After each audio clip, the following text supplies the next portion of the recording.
And here's what I mean. So these two are already done, and the next joist to be systed up would go on here.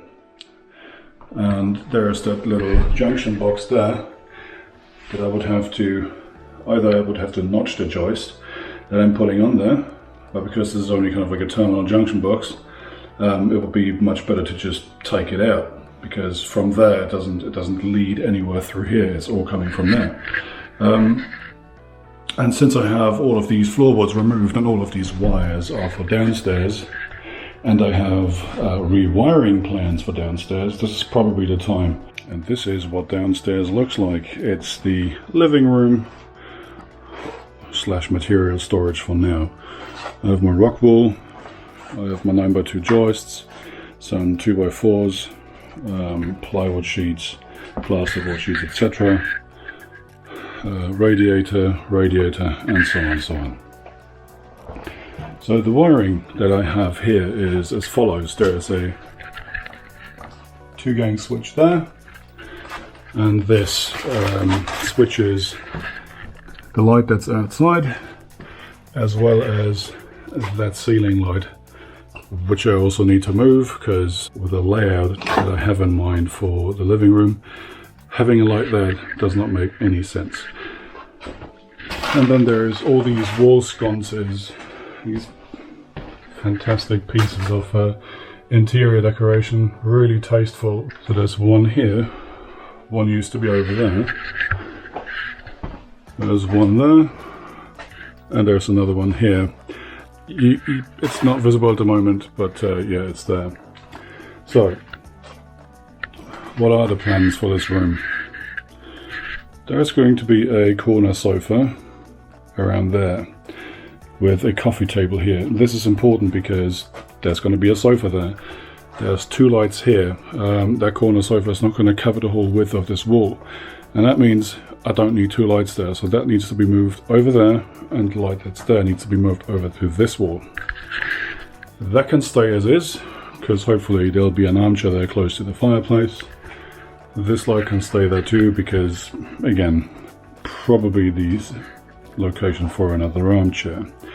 So how do I want to switch these? Because at the moment I have 2 dimmer switches, one for the main light and one for all of the wall lights. So the way I want to switch these is I'm going to keep a 2-gang switch here. It's still going to switch the outside light, and the other switch is no longer going to switch the central ceiling light. It's going to switch that light on there. For the coffee table light and the remaining 3 wall sconces,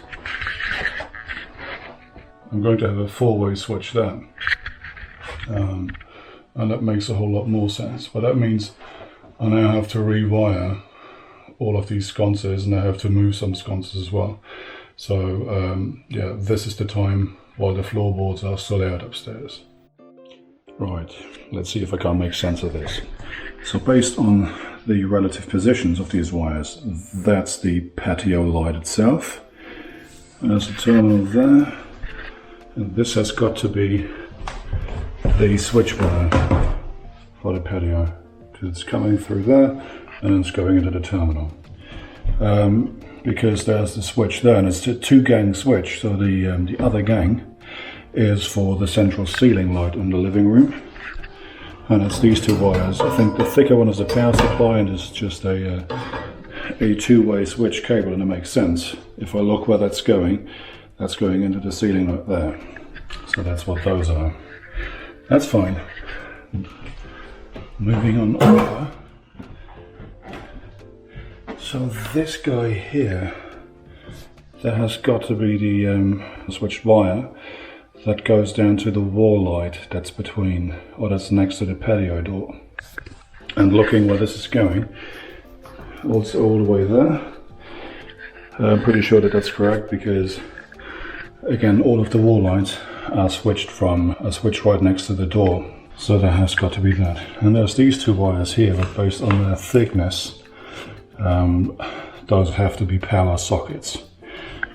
And it makes sense, because that guy is coming straight from here, so that's from power socket loop, and it's leading off to other power sockets over there. So based on their relative position, they will be to the right of the patio doors, and there's no switches there, only sockets. Okay, so I think I've got that sussed. Right, time to open her up. I think it's just a screw cap, isn't it? Oh no. Man, I can't stand ceiling roses. I guess the first thing I'm going to do is to isolate the wire that actually goes down and out to the light. So that one, that's this guy here. So if I push this out, I should, okay, so that's that guy. That's good to know. I've taken out the breaker for this, yeah, and there's no light coming on, so all of these wires are nice and dead. So if I can unscrew that first. So blue wire here and that live wire there.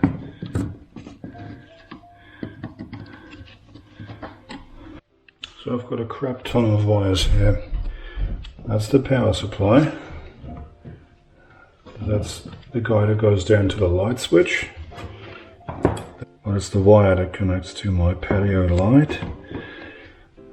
And that's the, I guess, branch that goes down to the front porch light. So that's the power supply live.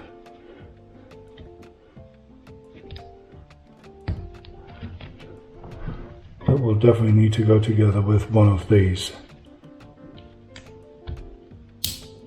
And one of these is connecting down to the switch.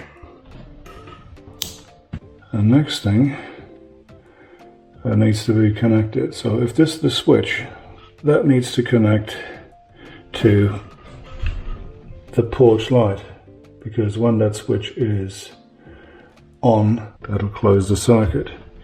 So I have to bring those two together, and I'm going to do that with another Wago clip. I think I may have said it before that these are a bit pricey, but they're also very practical.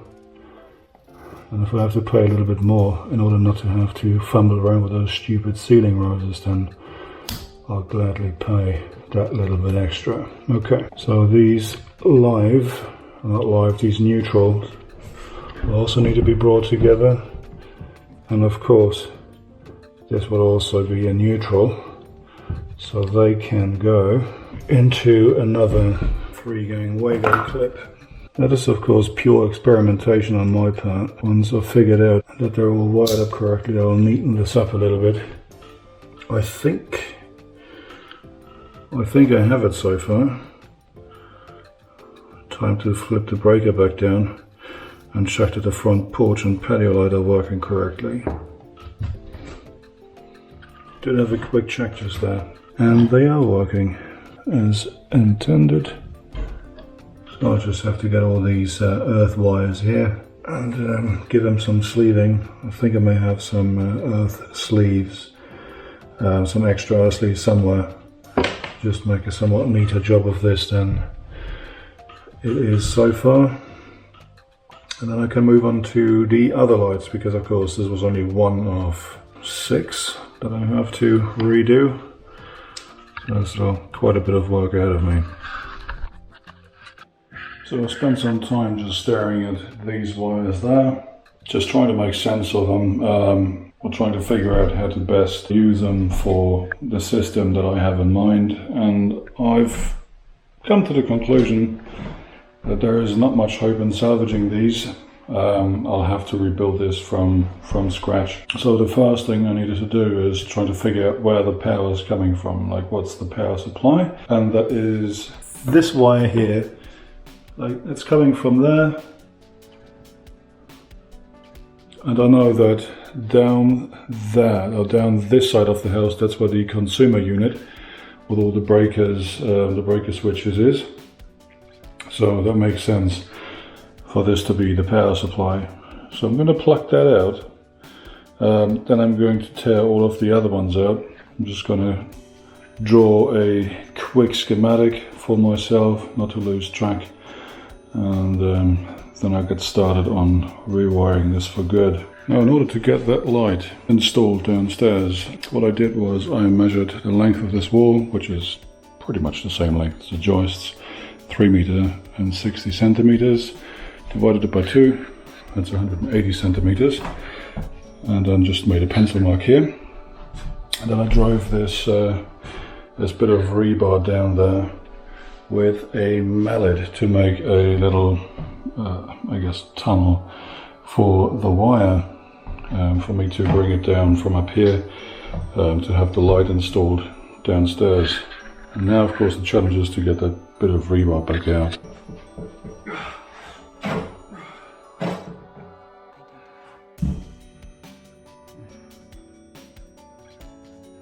Right, let's see if I can bring some order to this chaos here.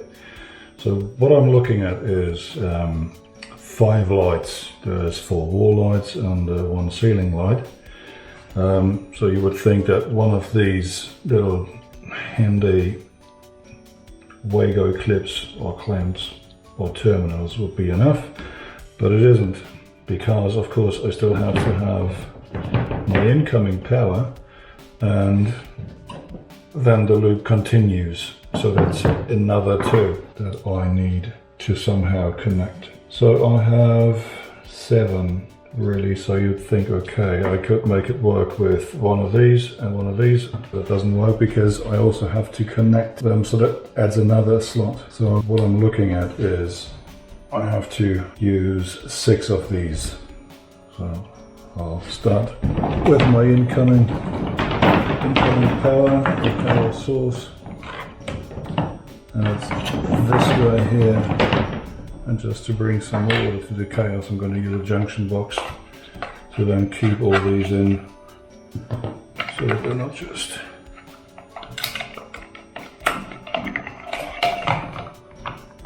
there looking ugly.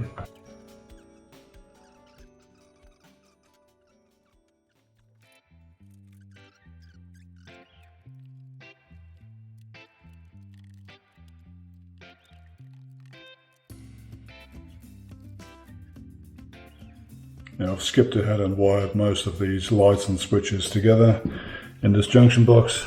Made myself a bit of a rat's nest of wires there. I'll try and tidy this up later.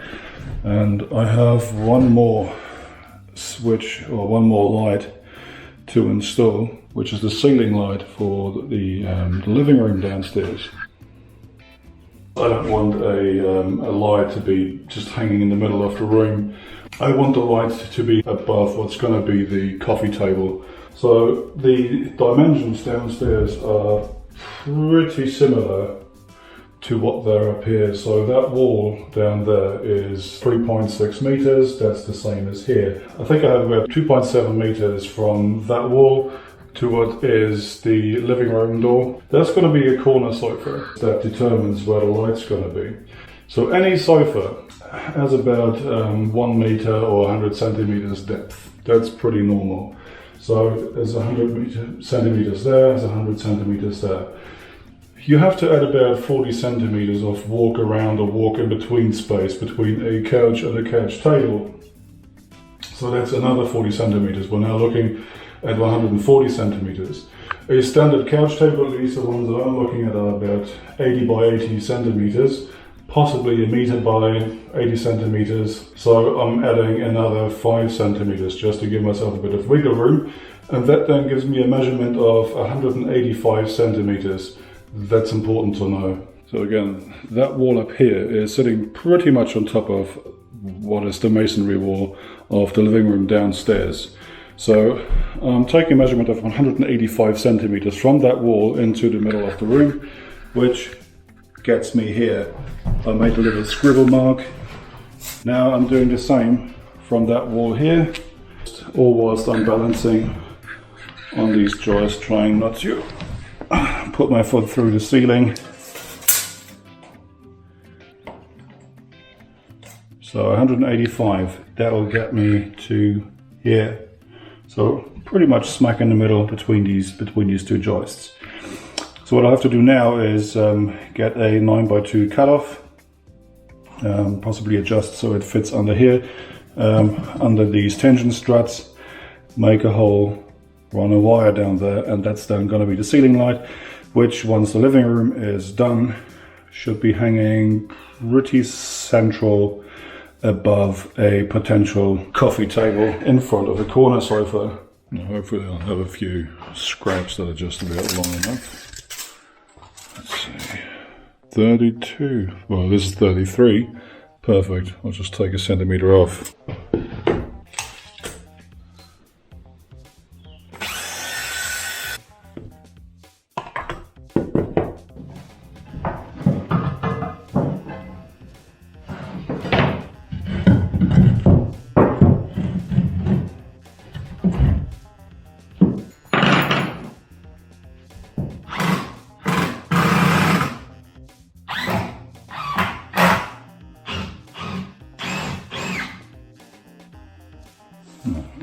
Marks the spot, and to give myself a hole, a nice opening, I'm using a 25mm bit,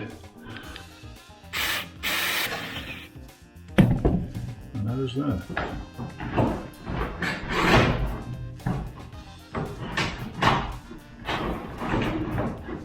Now this is my last lighting wire here. It's time to get this one connected. Peel back that sleeve.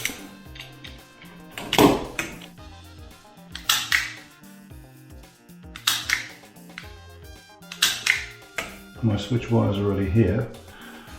I'm gonna go further.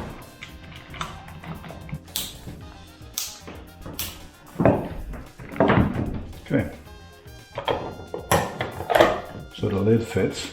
But before I screw this closed, I'm going to strip the wires downstairs and test for continuity to make sure that once the switch is flipped, that there's actually power on the wire where the light's going to be. So I've connected all the wires up to this 4-gang switch that follows the wall lights here. So the button all the way on the right flicks that light there on, second one that one, third one that wall light there, and the fourth, and that's the only one that's working just to get some light in this room. Switches on the ceiling light, so there we have it.